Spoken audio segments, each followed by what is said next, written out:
Welcome to Pario Magazine, where I chat with individuals who have a desire to create. Today, I'm joined by an electronic pop artist slash DJ from Melbourne who has just released her new single, Down to Earth. Welcome to Pario Magazine, Nussy. Hi. So we're here today to chat about your journey through the world of music and your new single. Before we dive into that, though, can you give us a brief intro as to who Nussy is away from music? Nussy she's basically the other half of my personality, I guess. Music is my life, so that's actually a really hard question to answer. That's a common answer, by the way. Yeah, it's like I honestly don't know who I am away from music. I like even just spending the last couple of years like not being able to perform and stuff like through COVID and that it was really, I think it was a really interesting time to figure out, no, like it kind of solidified for me, like, no, this is what you're meant to do. Okay, so there was like a somewhat of a silver lining to no shows. Yeah, somewhat. If I like to try and see the good in everything. Yep. So how did you initially discover this passion for music? I kind of had no choice, to be honest. My parents put me in piano lessons when I was 4.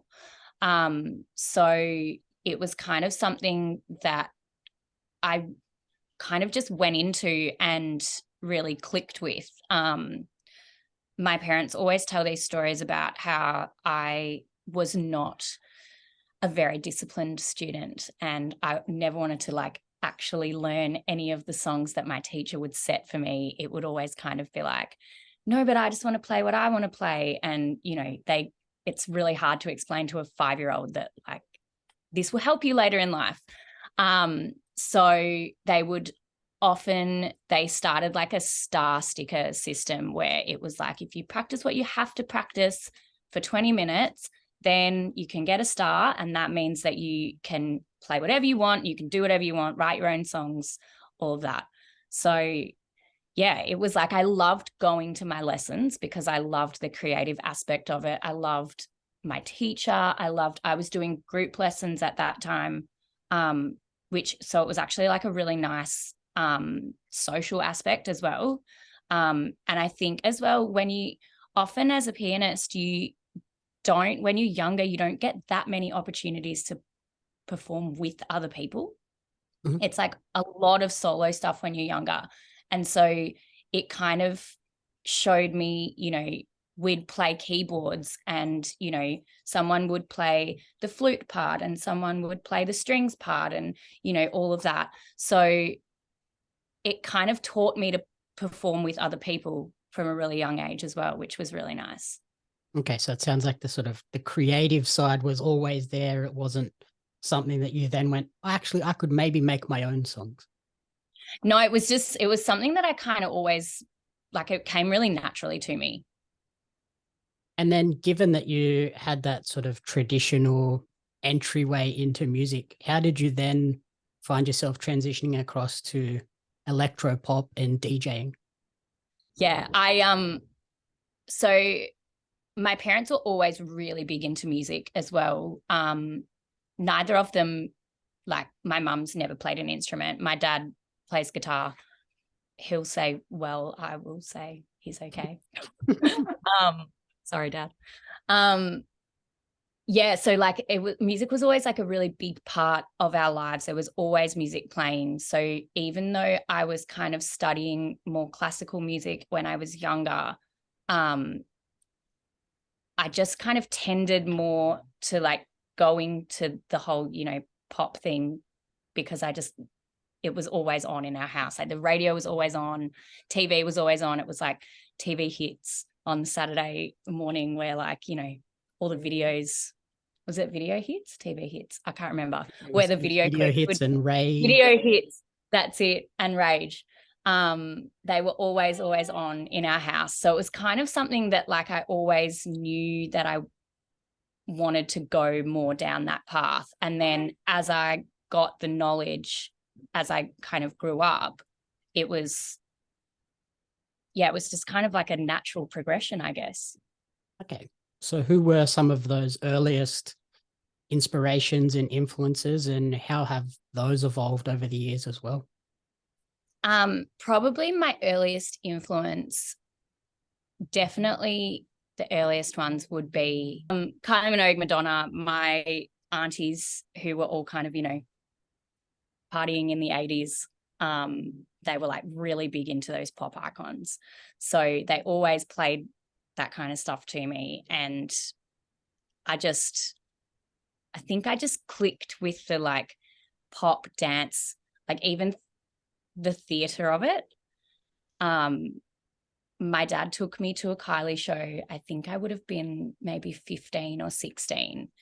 And I loved the theatrical aspect of the show.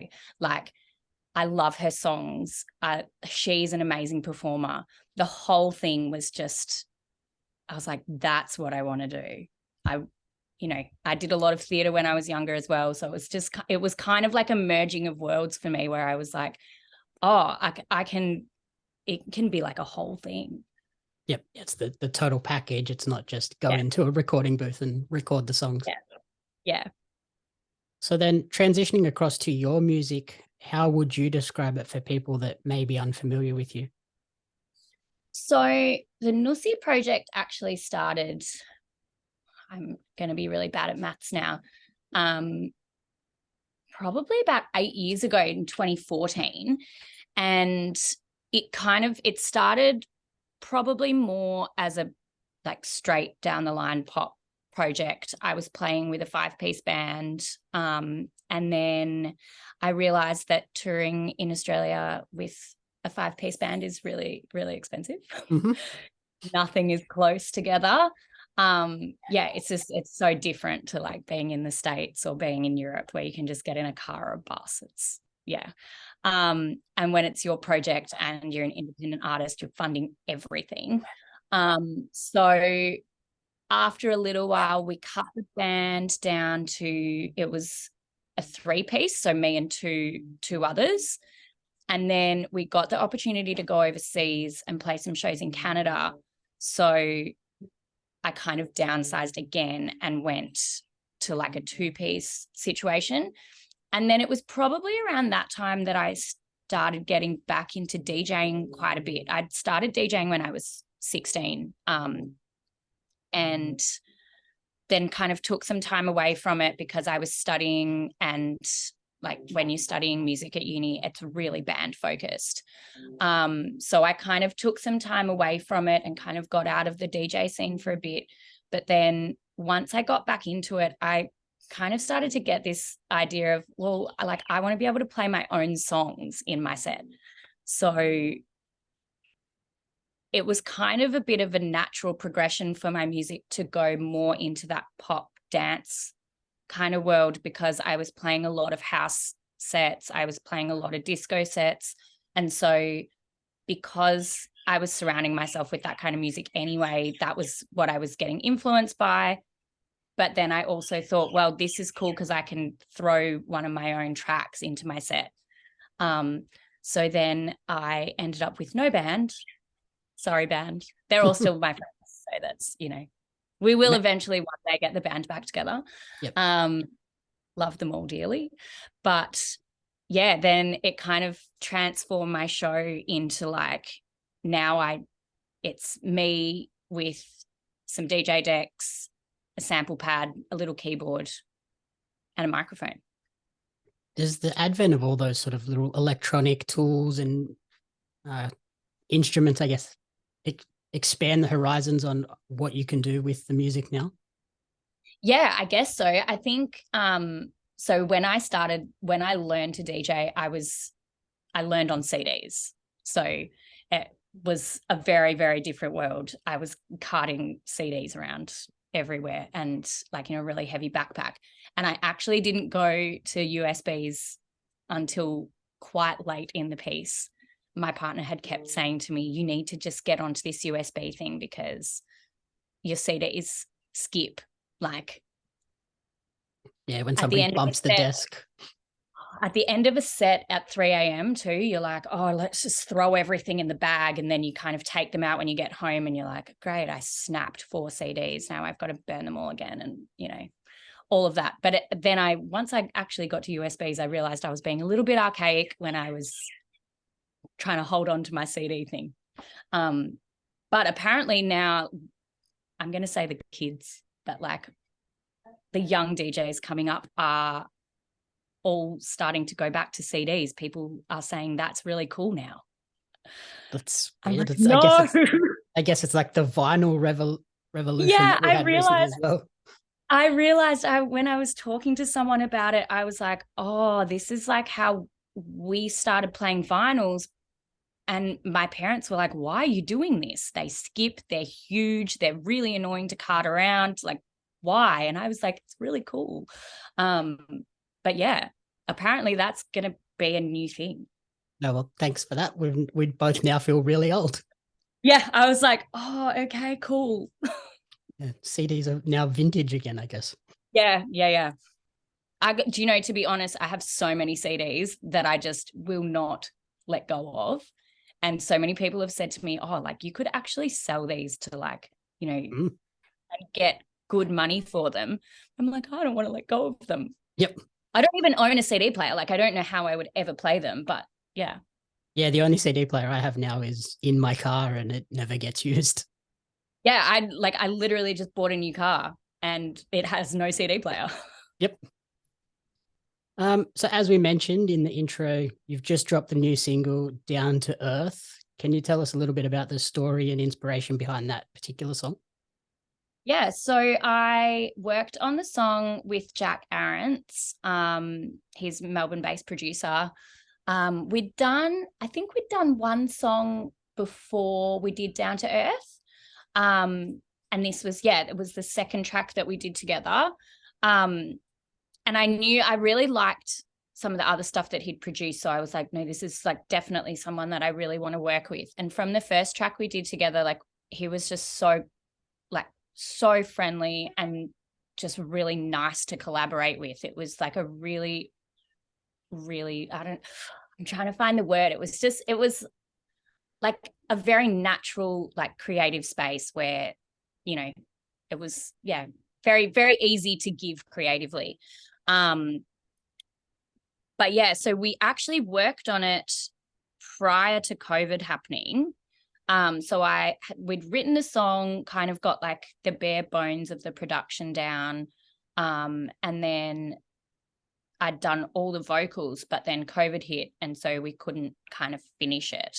And so there was like this long period where I kind of forgot about it because it was just something that was in the works. And then in one of the breaks between the lockdowns in Melbourne, we were able to go into the studio together and finish it off. So I think we finished the production in one break in lockdown, and then in like the next break in lockdown, we've like actually sat and mixed it.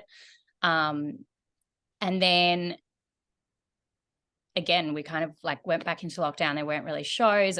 It's kind of like a really long period of nothing happening. And I've like been talking to a lot of people through, you know, this year where we've actually been able to like be out and doing shows and things like that.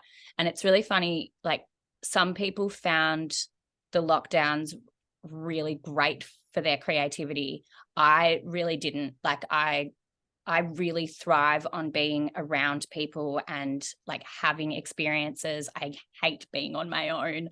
My partner will 100% say that is, so me not working and him working in the house was, he'd constantly be like, what are you doing? What are you doing? What are you doing? I constantly need to be doing things and, you know, having experiences with people and finding out people's stories. Like I really thrive on interaction with others.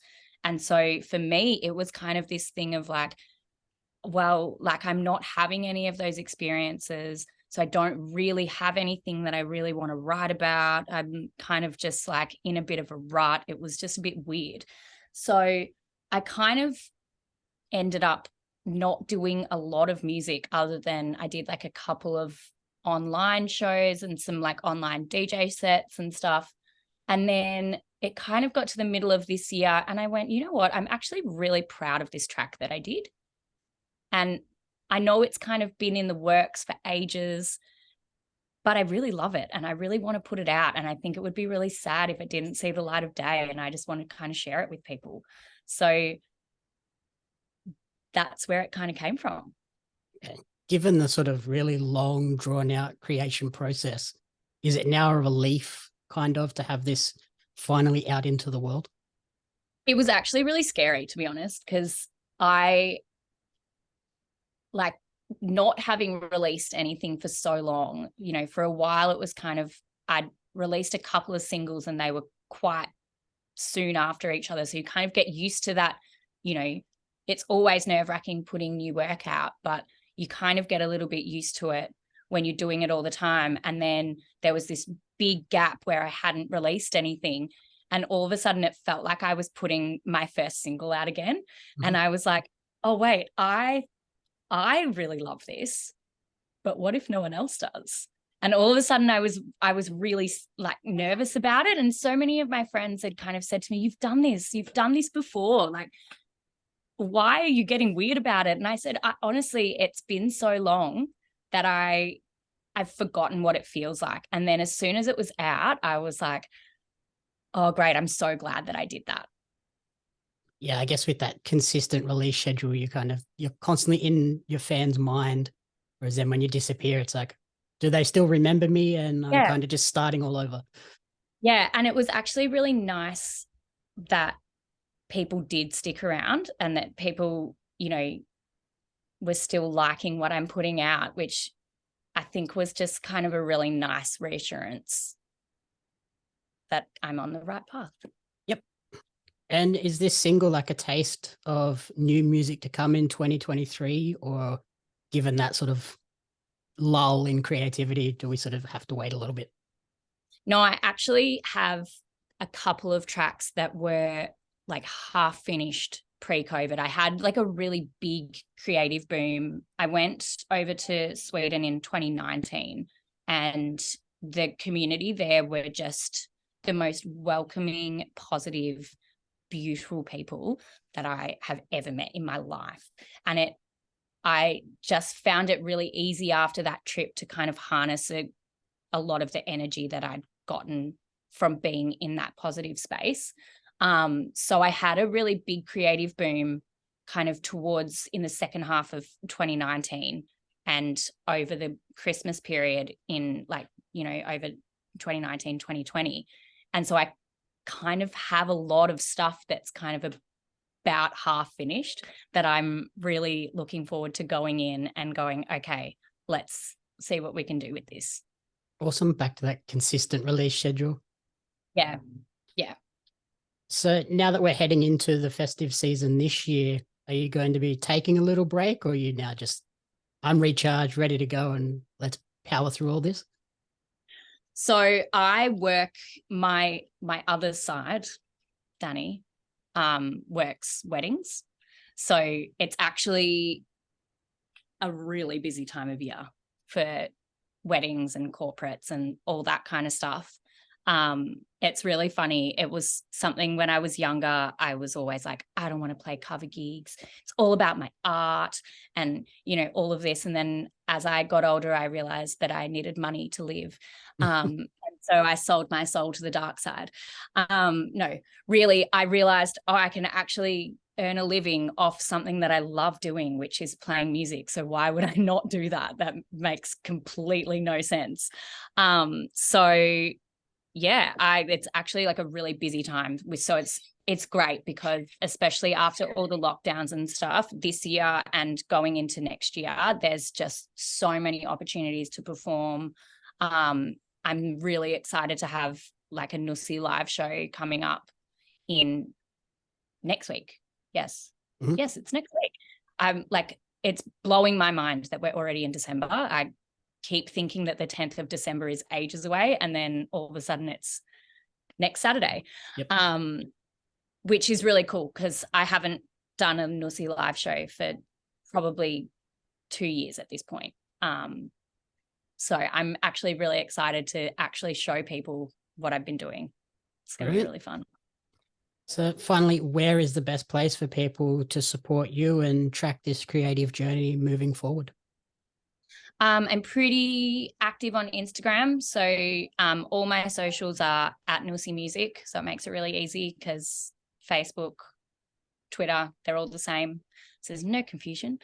And all the tracks are available on all the streaming places.